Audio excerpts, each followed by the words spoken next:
So ಎಲ್ಲ ಪ್ರಾಬ್ಲಮ್ಸ್ಗೂ solution ಇದೆ ಅಂತ ಹೇಳಿದ್ರಿ. BP, ಶುಗರ್, ಕ್ಯಾನ್ಸರ್ ಎಲ್ಲದಕ್ಕೂ ಇದೆ ಹೀಲಿಂಗ್ನಲ್ಲಿ ಸಮಸ್ಯೆ, ರೇಖಿ ಹೀಲಿಂಗ್ನಲ್ಲಿ ಅಂತ. ರೇಖಿ ಹೀಲಿಂಗ್ ಸ್ಟಾರ್ಟ್ ಆದಮೇಲೆ ಆ ಟ್ಯಾಬ್ಲೆಟ್ಸ್ನ ಕಟ್ ಮಾಡಿಬಿಡ್ಬೋದಾ?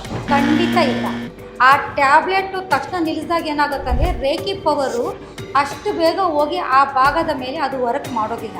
ಈಗ ಶುಗರ್ಗೆ ತಕ್ಷಣ ಟ್ಯಾಬ್ಲೆಟ್ ಬಿಟ್ಟಾಗ ಏನಾಗುತ್ತೆ, ತಕ್ಷಣ ಬಾಡಿಲಿ ಏರುಪೇರು ಕಾಣಿಸ್ಕೊಳುತ್ತೆ. ಯಾವುದೇ ಕಾರಣಕ್ಕೂ ತಕ್ಷಣ ಟ್ಯಾಬ್ಲೆಟನ್ನು ಬಿಡೋಂಗಿಲ್ಲ. ರೇಖಿ ಬಂದು ಏನು ಅಂದರೆ ಮೂಲವನ್ನು ಕ್ಲಿಯರ್ ಮಾಡುವಂಥದ್ದು. ಈ ಒಂದು ರೇಖಿ ಶಕ್ತಿ ಹೋಗಿ ಪ್ರಾಣ ಶಕ್ತಿಗೆ ಕನೆಕ್ಟ್ ಆಗಿ ಆ ಭಾಗವನ್ನು ಏನು ಮಾಡುತ್ತೆ ಅಂದರೆ ಅದು ಒಂದು ನೈಸರ್ಗಿಕವಾಗಿ ಆ ಭಾಗವನ್ನು ಅದು ಚೈತನ್ಯಗೊಳಿಸುತ್ತೆ.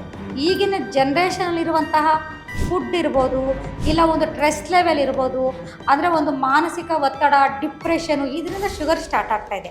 ಸೊ ಎಲ್ಲ ಪ್ರಾಬ್ಲಮ್ಸ್ಗೂ ಸೊಲ್ಯೂಷನ್ ಇದೆ ಅಂತ ಹೇಳಿದ್ರಿ. ಅಂದರೆ ತಲೆನೋವಿಂದ ಹಿಡಿದು ಕಾಲು ನೋವು, ಕೈ ನೋವು, BP, ಶುಗರ್, ಕ್ಯಾನ್ಸರ್ ಎಲ್ಲದಕ್ಕೂ ಇದೆ ಹೀಲಿಂಗ್ನಲ್ಲಿ ಸಮಸ್ಯೆ, ರೇಖಿ ಹೀಲಿಂಗ್ನಲ್ಲಿ ಅಂತ. ಹಾಗಾದ್ರೆ ಶುಗರ್ ಅನ್ನುವಂಥ ಕಾಯಿಲೆಗೆ ಟ್ಯಾಬ್ಲೆಟ್ಸ್ ತಗೋತಾನೆ ಇರ್ತಾರೆ. ರೇಖಿ ಹೀಲಿಂಗ್ ಸ್ಟಾರ್ಟ್ ಆದಮೇಲೆ ಆ ಟ್ಯಾಬ್ಲೆಟ್ಸ್ನ ಕಟ್ ಮಾಡಿಬಿಡ್ಬೋದಾ? ಖಂಡಿತ ಇಲ್ಲ.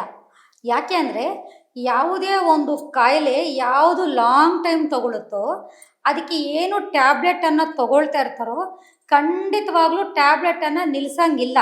ಯಾಕೆ ಅಂತಂದರೆ ಆ ಟ್ಯಾಬ್ಲೆಟು ತಕ್ಷಣ ನಿಲ್ಲಿಸಿದಾಗ ಏನಾಗುತ್ತೆ ಅಂದರೆ ರೇಖಿ ಪವರು ಅಷ್ಟು ಬೇಗ ಹೋಗಿ ಆ ಭಾಗದ ಮೇಲೆ ಅದು ವರ್ಕ್ ಮಾಡೋದಿಲ್ಲ.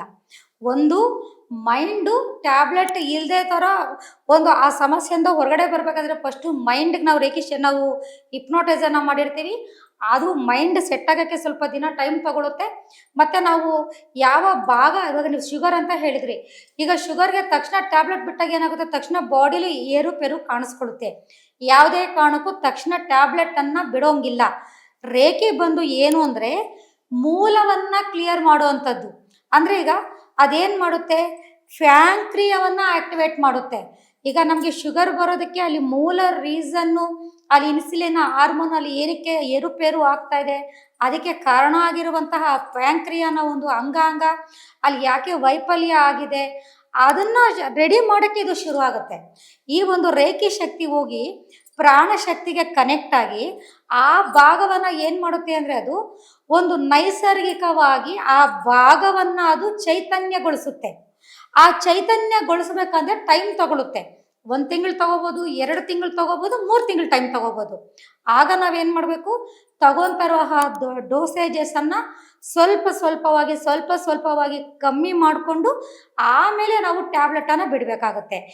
ಎರಡನೇದು ಮುಖ್ಯವಾಗಿ ಶುಗರ್ ಏನಕ್ಕೋಸ್ಕರ ಬರುತ್ತೆ ಅಂದರೆ ಈಗಿನ ಜನ್ರೇಷನಲ್ಲಿರುವಂತಹ ಫುಡ್ ಇರ್ಬೋದು, ಇಲ್ಲ ಒಂದು ಸ್ಟ್ರೆಸ್ ಲೆವೆಲ್ ಇರ್ಬೋದು, ಅಂದರೆ ಒಂದು ಮಾನಸಿಕ ಒತ್ತಡ, ಡಿಪ್ರೆಷನು, ಇದರಿಂದ ಶುಗರ್ ಸ್ಟಾರ್ಟ್ ಆಗ್ತಾ ಇದೆ.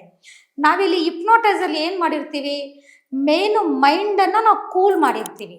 ಅಂದರೆ ಆ ಒತ್ತಡವನ್ನು, ಆ ಸ್ಟ್ರೆಸ್ಸನ್ನು ನಾವು ಆ ಒಂದು ಭಾಗಗಳನ್ನು ನಾವು ಕ್ಲೀನಾಗಿ ಒಂದು ಹಂತವಾಗಿ ಒಂದು ಮೈಂಡು ಎಷ್ಟು ಸ್ಟ್ರೆಸ್ ತಗೋಬೇಕು, ಒಂದು ಮೈಂಡು ಎಷ್ಟು ಯೋಚನೆ ಮಾಡಬೇಕು, ಅದನ್ನು ನಾವು ಆಜ್ಞಾ ಚಕ್ರಕ್ಕೆ ಯಾವ ರೀತಿ ನಾವು ಹಿಪ್ನೋಟೈಸಲ್ಲಿ ನಾವು ಸಜೆಷನ್ಸನ್ನು ಕೊಡಬೇಕು, ಈ ಥರ ಕೊಟ್ಟಾಗ ಏನಾಗುತ್ತೆ ಅಂದರೆ ಅದು ನ್ಯಾಚುರಲ್ ಆಗಿ ಮೈಂಡ್ ಸ್ಟ್ರೆಸ್ಸನ್ನು ಅದು ಕಮ್ಮಿ ಮಾಡ್ತಾ ಮೆಂಟಲ್ ಬಾಡಿ ಸ್ಟ್ರಾಂಗ್ ಆಗ್ತಾ ಅದನ್ನು ಕಮ್ಮಿ ಮಾಡ್ತಾ ಬರ್ತಾ ಇರುತ್ತೆ. ರೇಖಿ ಶಕ್ತಿ ಏನು ಮಾಡುತ್ತಂದರೆ ಪ್ರಾಣ ಶಕ್ತಿಗೆ ಕನೆಕ್ಟ್ ಆಗಿ ಅದಕ್ಕೆ ಕಾರಣ ಆಗಿರುವಂತಹ ಒಂದು ಅಂಗಾಂಗವನ್ನು ಅದು ರೆಡಿ ಮಾಡ್ತಾ ಇರುತ್ತೆ. ಆ ಗ್ಯಾಪಲ್ಲಿ ನಾವು ಟ್ಯಾಬ್ಲೆಟ್ ಬಿಟ್ಟಾಗ ಯಾವುದೇ ರಿಸಲ್ಟು ಬರೋದಿಲ್ಲ, ತಕ್ಷಣ ಪ್ರಾಬ್ಲಮ್ ಜಾಸ್ತಿ ಆಗುತ್ತೆ. ಅವಾಗ ಏನು ಹೇಳ್ತಾರೆ, ನಾವು ರೇಖಿ ಕಲ್ತ್ಕೊಂಡಿದ್ರಿಂದ ನಮಗೆಲ್ಲ ರಿಯಾಕ್ಷನ್ ಆಗ್ಬಿಡ್ತು, ಹಾಗಾಯಿತು ಹೀಗಾಯ್ತು, ಅದು ತಪ್ಪು ಕಲ್ಪನೆಯನ್ನು ಮಾಡ್ಕೊಳ್ತಾರೆ.